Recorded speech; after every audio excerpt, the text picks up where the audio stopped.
എടാ, ഓരോ സെമ്മിലും ഒരുപാട് പഠിക്കാനും എഴുതാനും ഒക്കെയുണ്ട്. അപ്പം ഒരു സെമ്മ് തുടങ്ങുന്നത് തന്നെ ആ സെമ്മിൽ എഴുതാനുള്ള ടോപ്പിക്കുകളുടെ ഒരു വലിയ ലിസ്റ്റുമായിട്ടാണ്.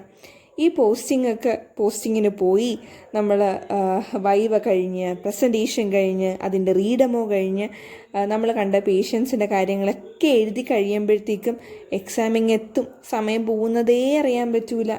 പഠിക്കാനാണെങ്കിലോ ഒരു ബണ്ടിൽ പഠിച്ച് കഴിയുമ്പോഴത്തേക്കും കഴിയുമ്പോഴത്തേക്കൊന്നും പറയാൻ പറ്റൂല. കാരണം എന്തെന്നാൽ ആരും പഠിച്ച് കഴിയൂല.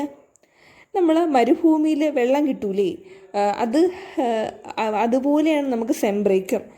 നമ്മുടെ ഒരു കയ്യിൽ മാത്രം എണ്ണാൻ പറ്റുന്ന അത്രയും ദിവസം സെം ബ്രേക്ക് കാണുള്ളൂ. അപ്പം ആ സമയത്ത് മാക്സിമം എന്തൊക്കെ കാര്യങ്ങൾ നമ്മളെ കൊണ്ട് ചെയ്യാൻ പറ്റും അതൊക്കെ ചെയ്യണമെന്ന് വിചാരിക്കും.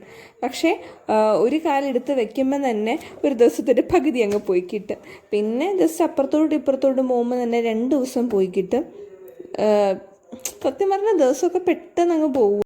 ഉള്ള സമയത്ത് മാക്സിമം അങ്ങോട്ട് എൻജോയ് ചെയ്തിട്ട് പിന്നെ സൈക്കിൾ അങ്ങ് തുടരണം, അത്ര തന്നെ.